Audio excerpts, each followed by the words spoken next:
आज हम बताएंगे आपको सर्वनाम। सर्वनाम का शाब्दिक अर्थ होता है सभी का नाम।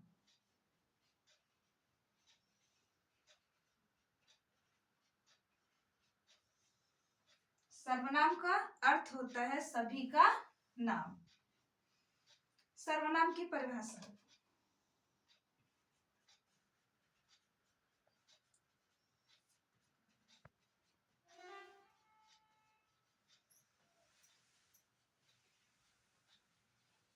संज्ञा के स्थान पर प्रयुक्त होने वाले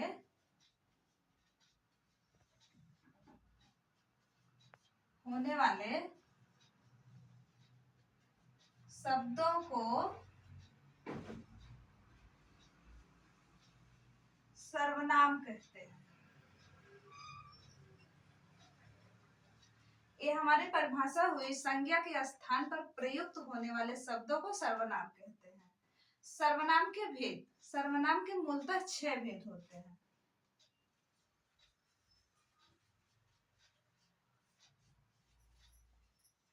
सर्वनाम के मूलतः 6 भेद होते हैं। पहला होता है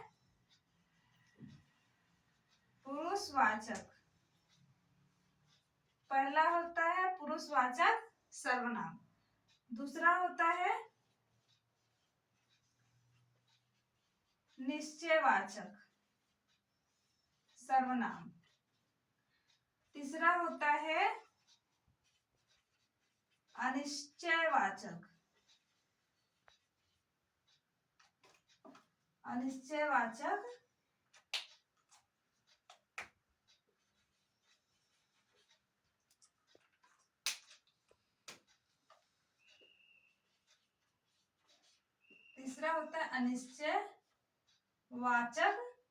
सर्वनाम।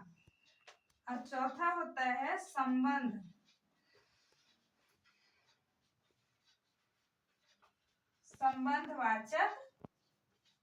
सर्वनाम।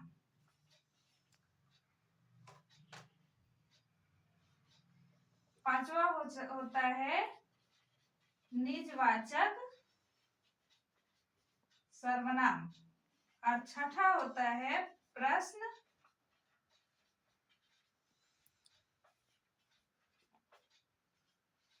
ये हमारे हुए 6 सर्वनाम।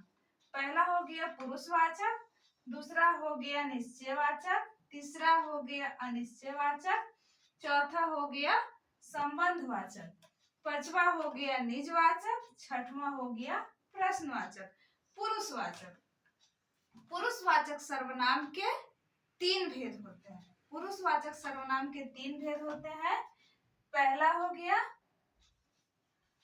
उत्तम पुरुष, दूसरा हो गया मध्यम पुरुष, तीसरा हो गया अन्य पुरुष।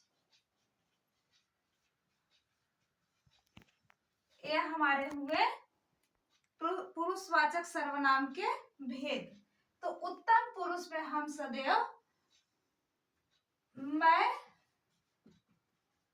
हम का प्रयोग करते हैं। उत्तम पुरुष में सदैव हम मैं हम का प्रयोग करते हैं। मध्यम पुरुष में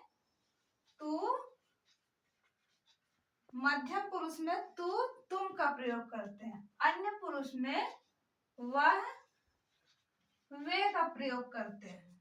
ये हमारे हुए पुरुषवाचक सर्वनाम। पुरुषवाचक सर्वनाम के 3 भेद हुए, जैसे मैं हम उत्तम पुरुष, तू तुम मध्यम पुरुष, वह वे अन्य पुरुष हो गए।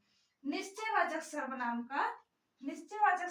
का हो गया यह वह।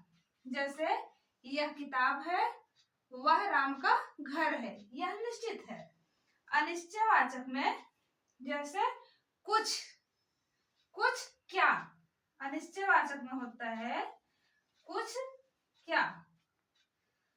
अनिश्चयवाचक में सदैव कुछ क्या का प्रयोग होता है। जैसे यह निश्चित नहीं है, जैसे कुछ लेके आओ।